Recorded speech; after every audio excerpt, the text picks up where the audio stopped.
స్వచ్ఛంద్ర స్వర్ణాంధ్ర పేరుతో ఏపీ ప్రభుత్వం రాష్ట్రాన్ని క్లీన్ చేయాలని చూస్తుంటే అధికారుల నిర్లక్ష్యం ఆ ఆశయాన్ని నీరుగారుస్తుంది. నెలకోసారి భద్రతపై ఉపన్యాసాలు ఇచ్చే అధికారులు స్వచ్ఛతను మాత్రం గాలికొదిలేశారు. పరసల శుభ్రతపై ప్రజలకు క్లాసులు పీకే అధికారులు వీధులు పేరుకుపోతున్న చెత్తను తీయడంలో మాత్రం విఫలమవుతున్నారు. లక్షలు పెట్టి కొన్న వాహనాలకు మరమ్మతులు చేయించకుండా వాటిని మూలన పెట్టి ప్రజల సొమ్ము గంగపాలు చేయడంలో ముందుంటున్నారు.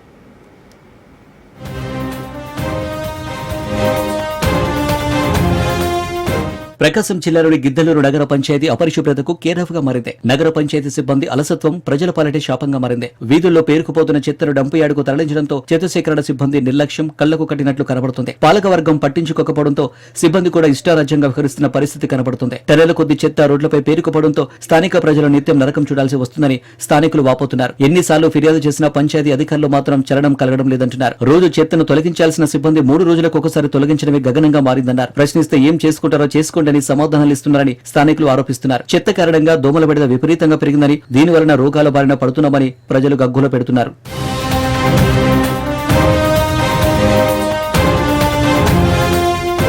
గిద్దలూరు నగర పంచాయతీలో మొత్తం 20 వార్డులు ఉన్నాయి. ఈ మొత్తం వార్డుల మీద రోజు 16 టన్నుల వరకు చెత్త వస్తుంది. ఈ చెత్తను కంపాక్టర్ లారీ ద్వారా డంపు యార్డుకు తరలించాలి.